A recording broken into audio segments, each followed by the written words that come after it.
Is it important to do something because of the way that the color of your skin is? So like I teach this stuff, right? So I'm finishing my PhD. I teach about this. Teaching a master's course on it right now. Race or ethnicity or gender, these conceptualizations that we have were brought into existence for particular political purposes. There is no biological essentialism to this. These are political and social constructs. So we've created laws that have historically murdered people for phenotypes, for genders, for their sexuality. So we've done this historically through policy. I don't see why we cannot also, through policy, create different types of reparations for people. There are different ways. So there are different ways that these things manifest, and we can talk about the nuances of this as well. But yes, I do believe that people who have been historically disenfranchised create different types of reparations for people. There are different ways.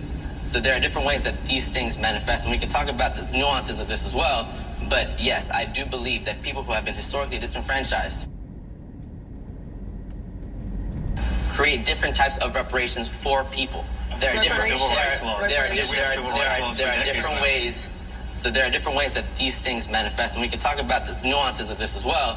But yes, I do believe that people who have been historically disenfranchised. Y'all know when I repeat things, there's a reason. There's absolutely a reason why I repeat things. And it's the BlackWatch. So you got to understand, there had to be a reason why I repeated this. Create different types of reparations for people. There are different ways. So there are different ways that these things manifest, and we can talk about the nuances of this as well. But yes, I do believe that people who have been historically disenfranchised. So that young brother, and I'm gonna call him a brother because he's brown like me. His hair is a little bit straighter. I was actually watching the video when I recorded this clip. A little bit straighter than mine. But he was not of African descent. He was not an American descendant of slavery. He was not even a Haitian or a Jamaican or anybody from the Caribbean who may have encountered being enslaved. He was a young Hispanic man speaking on reparations, speaking on his people being disenfranchised, speaking on his people being marginalized. And I definitely can't discount the fact that that has happened on this soil. But when he started talking about reparations, because I watched the whole clip, I didn't just listen or find that thing to hone into. I watched him because he was one of the more educated individuals on the clip. Wouldn't say he's the smartest. He talked about it. He has a master's, he's a doctor, a PhD, teaching a master's class on this, on social constructs, on systemic racism, on reparations. And who do you think he's teaching this to? He's definitely not teaching it to black people. How many black people do you know are in master's programs, have PhDs, are taking classes that are full-throatedly talking about reparations? Do you know anybody, do you know one person taking a course talking about restorative justice for descendants of slaves? I don't think you do. If you do, let me know. But I don't think you do. This was a group of conservative and liberal Latinos. I found it. They had showed it on Vice. Made it a link. It's on YouTube now. I'll even put that YouTube link in my description when I finish out this video, so you can go back and you can see it for yourself. But you had conservative Latinos and you had liberal Latinos. So you, coming out this election, you know that there were some that voted for Joe Biden, and then there were some that voted for Donald Trump. And you could really tell who voted for who just by the way they carried themselves, just by the way they spoke. Because some of the Latinos, they didn't really speak as Latinos, they spoke as white people. Not Caucasian, they were just white Latinos. But they also spoke as white supremacists. See, they weren't Latino supremacists, they were white supremacists. They're being held up by the system of white supremacy. So, with that being said, you had to know that if I'm putting this up here, it has to be something about black people. Now, the reparations just isn't it. Because they said other things that rang bells. But the marginalization, the oppression, they talked about being so downtrodden on this soil. And when you look back at immigration, and I'm speaking of the people who consider themselves immigrants, because there were some people who actually considered themselves as indigenous people. And we know people were here other than Native Americans, but a lot of those people have disqualified themselves. And maybe they went back and touched home and then came back, home being Spanish-speaking territories, Mexico, South America, whatever. And now they've been deemed as immigrant. But some people actually know that they were some of the original people here, and they came from those southern territories, which are now Mexico, and like I said, all of those other South American countries. But the way he was coming, you would have thought he had sat down with Dr. Claude. You would have thought that he had sat down with Martin Luther King, Medgar Evers, Malcolm X, John Henry Clark. I mean, he spoke full-throatedly the same way you hear black people talk about reparations, but they don't get no traction. And he had everybody's ear. When the word reparations came out, you could hear, because they're wondering like, whoa, what are you talking about? And I'll play the next couple minutes of that in a few minutes, but where he was and the way he spoke just lets me know the grift is real. The grift is real. If anybody can come into this territory and start talking about being marginalized, oppressed, and needing reparations, and they didn't get here really on a national scale, didn't really get here until the 80s and 90s, because before 1965, immigration was less than 1% in this country. Period. People weren't flying over here to these territories from other countries the way they are now. They weren't floating over here from other territories. Immigration was very low, and when you came over here, you had a purpose, either for education or you had your sights set on something and you had some type of weight. I hear about all these stories, I came over to America with 19 cents in my pocket. Yeah, but you had somebody waiting for you, bro. I don't want to hear that shit. I've heard enough rags to riches stories from immigrants where I know you had somebody waiting for you here, bro. And if you didn't have anybody that you knew waiting for you, the United States government waited for you. They gave you all types of subsidies as an immigrant. The same type of allocations that black Americans will never see. Why? Because we're not looked at as immigrants. we're looked at as citizens. Neglected citizens, but we're looked at as citizens. Marginalized citizens, but we're looked at as citizens. Oppressed citizens, and the only people to be enslaved legally on this soil. And we don't get any of those allocations.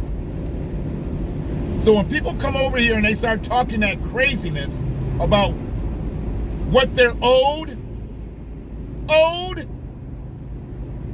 hang that shit up. You don't argue with somebody that's not worthy of a debate. And they weren't worthy of me getting upset. I laughed. The first several times I heard the shit, I laughed. I'm like, wow. So now it kind of ties in to Pete Buttigieg, who was looking to give reparations and a fast track to Latinos to get them to gain citizenship and resources. This type of thinking didn't just come from Buttigieg. This type of thinking is running rampant in the Latino community. I understand about the cages. I understand about the detention centers. I understand it. But you voluntarily came to this country where Africans did not. You were enslaved how many years? Africans, 246. I can't discount oppression. I can't discount the disenfranchisement. I can't discount that.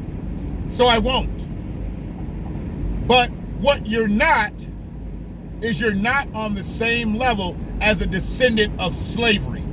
So when you start speaking on reparations, you've got to say, this is what we're owed and why. Because that's what we've done as descendants of slavery. Before I get too deep off into it, let me let you hear the rest of just that part of the conversation, because then you're going to hear to where the white Latino came out. Franchise through the United States, through their policies, yes. When I say something like these words, now that Donald Trump said, Mexican immigrants, now they're criminals, they're rapists, they're bringing drugs. In countries like El Salvador, Haiti, and African countries, they're shithole countries. Who here, raise your hand if you think that is a racist remark.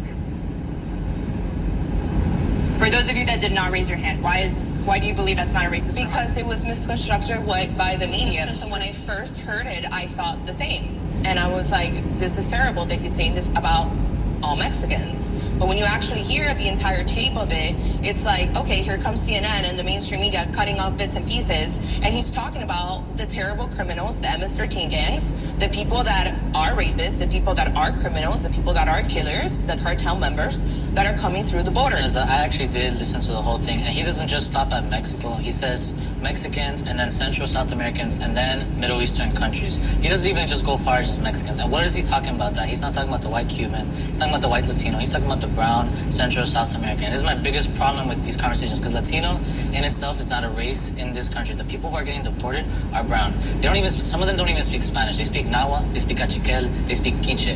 And the border is saying we need people that speak these indigenous languages because we don't have translators from these communities. But then it gets paintbrushed by like the Latino label, and Latino means like, you know, Hispanic and Spanish and whatever. And this is my biggest frustration. So when we're talking about Donald Trump saying, hey, these people are bringing drugs, he said some are good. Some are good. It's true. Some are good. Some are not. Like, I hate when I saw that, you know, it's a little frustrating because all of these indigenous people that you're talking about are going to end up being on our welfare system. So wait, that's that is true at all. So like, A lot of them are on it right now here illegally. Who is indigenous here? my problem.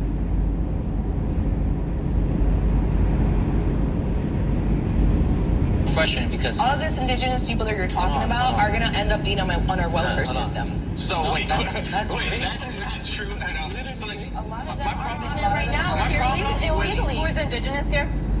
my problem.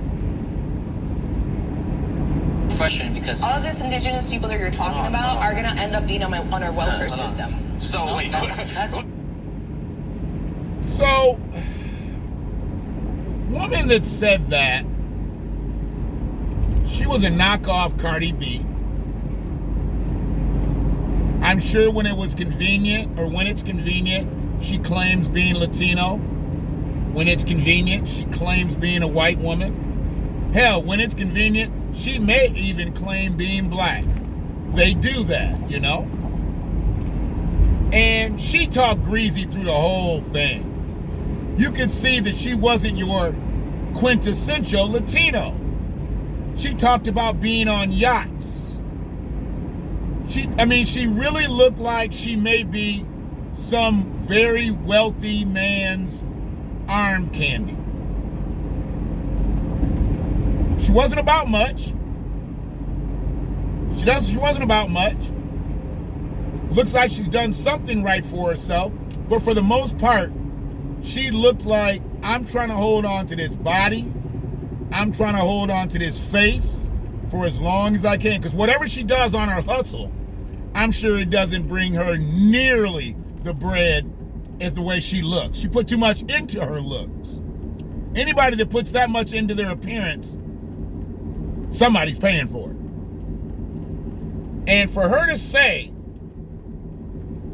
they're going to end up on the welfare system, this is her people. This is just like how black people talk when people say shit like, well, what about that black on black crime? We got to do better for ourselves. We shouldn't be doing this and doing that. She's that person. Or when a white person calls another white person white trash. Well, how do you think they got that way? People just aren't born trash. There's a system that's put in place. You may be trash, you may not be. And how you flow through that system determines how you end up. A lot. But listening to this group, I mean, they put conservatives and they put liberals, same room. All different nationalities, all different types of Spanish-speaking people. And they all look like they came from a variety of different socioeconomical levels. The one kid that was speaking, he had a lot of the traditional garb on. Seemed like he's really into his culture. Now, I don't want to be disrespectful and say Latino, because he obviously identified as something else too, I believe. But it was what it was. Then the first person who talked about reparations, he was straight up Abercrombie and Fitch. And then you had the one who was just so degrading, saying that those indigenous people are the ones that are going to end up on the welfare system. See how she thinks of her people? And how affluent white people think of poor white people? And how well-to-do black people think of downtrodden black people? It's all the same. Melanin has nothing to do with any of this. When he starts talking about social constructs and marginalization and oppression and reparations, he's no different than talking than what I'm talking about, or anybody else out here that's talking about it that's black. I just don't see the basis for what he's talking about. And that's problematic. But where it's really more problematic is that this is on YouTube and millions of people have watched it. Where you can go look at reparations videos for descendants of slavery, and sometimes They don't even have 1,000 people that have watched them. Or the ones that do have several thousand views, where's the weight behind it? What are we doing to push the needle forward? They want to stick HR 40 out in front of Black Americans, descendants of slavery. But they really don't even want to call it that because they know they want to cloak in minorities and people of color, BIPOCs. See, nobody's talking about that. HR 40 sits where it sits, and it's been there since 1987 when John Conyers introduced it.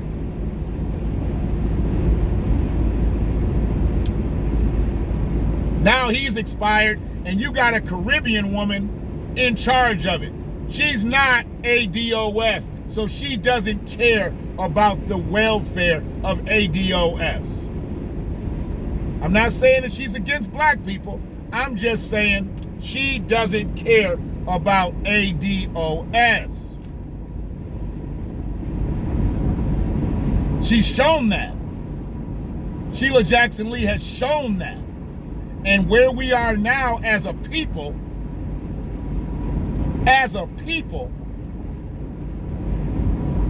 bro, get this big ass fucking truck.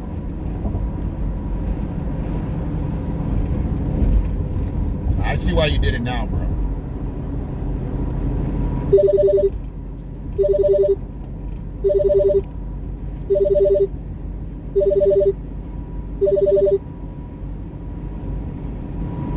You can't be in a position for me and be in a position for everybody else and say you're trying to help me. You're trying to help everybody else.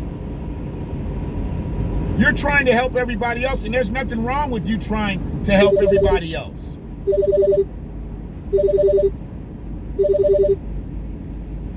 When you try to help everybody else, I'm going to get caught somewhere in the middle. You got to understand that. And me getting caught somewhere in the middle does nothing for me. It'll do nothing for my people. It'll do something for all people. But are all people owed what you're propositioning for me? That's what HR 40 is.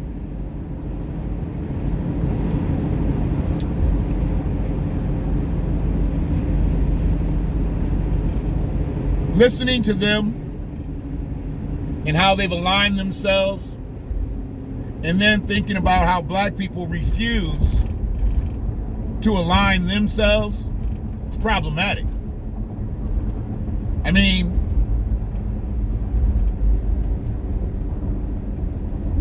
I'm not going to have much more to say after today about the election that was.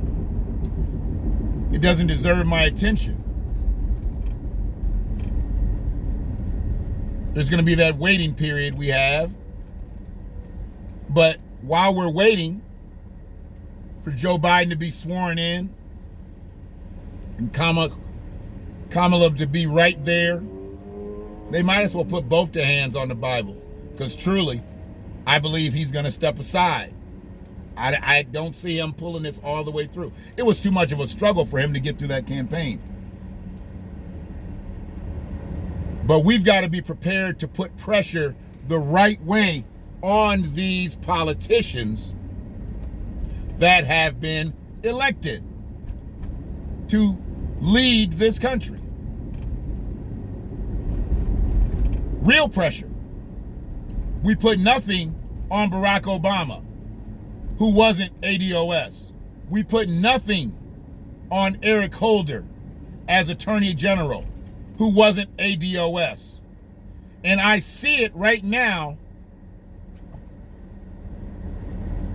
that Kamala has eased right into the VP seat after unsuccessfully running for president, dropping out when she was in 7th place, and she becomes the second in command to the person who was in 4th place when everybody else fell by the wayside.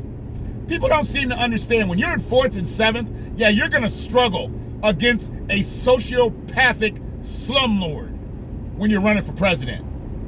When you're 4th and 7th if that's the team that you've put together, 4th place and 7th place, you are not going to breeze through anything. And he was no political guru, lifetime politician. He's not even sane. And he gave 2 career politicians a run for their money. A run for their money. It says a lot about this country, but it also says a lot about who we select and who we elevate. As they kept coming with no policy, I kept saying, there's no reason to vote for him. I'm not going to vote for him. I'll vote down ballot. I have no problem. I'll take care of all my local stuff. I have no issue with that. It was not my responsibility to get Donald Trump out of office because it wasn't my duty in doing so. If I don't put you someplace, I'm not getting you out. It's not my responsibility. And if I'm supposed to be looking another direction to see who is going to do something for me, I'm going to put pressure on you. And I applied to put pressure because I donated to their campaign. Who donates to a campaign and still doesn't vote for him? I wasn't donating to Trump's campaign. But the people who sat out here and caped for Kamala and caped for Joe, did you put $1 towards their mission? $1. Or did you just cast your vote? I'm not going to say meaningless vote, because your vote is meaningful. But you didn't put faith behind your vote. Because if you'd have put dollars before you voted, what do they say? Faith without works is dead. You did the work with no faith. And let's just hope we're not dead when this is all said and done. Y'all know it's the BlackWatch. And I'm always going to watch out for us. I speak to all people. But I speak for black people. I'm not anybody's voice. I'm not trying to take anybody's legs out from up under them. But when y'all get out here and y'all be shoe shuffling, trying to make your way into somebody else's system and making it look like it's yours, you look crazy. You put no pressure on a politician, yet and still you want to complain when they don't do things for you. Well, if you keep voting them in and you don't apply any pressure, you can't complain. And I don't know how many times that was said through the campaigning cycle, the election cycle. But I'll continue to talk about that. This election, whatever. This election is exactly what it should have been. A dead heat. One person who knew all the tricks of the trade, but came with no substance. And another person who knows none of the tricks of the trade, but came with hate. And they ran a dead heat race.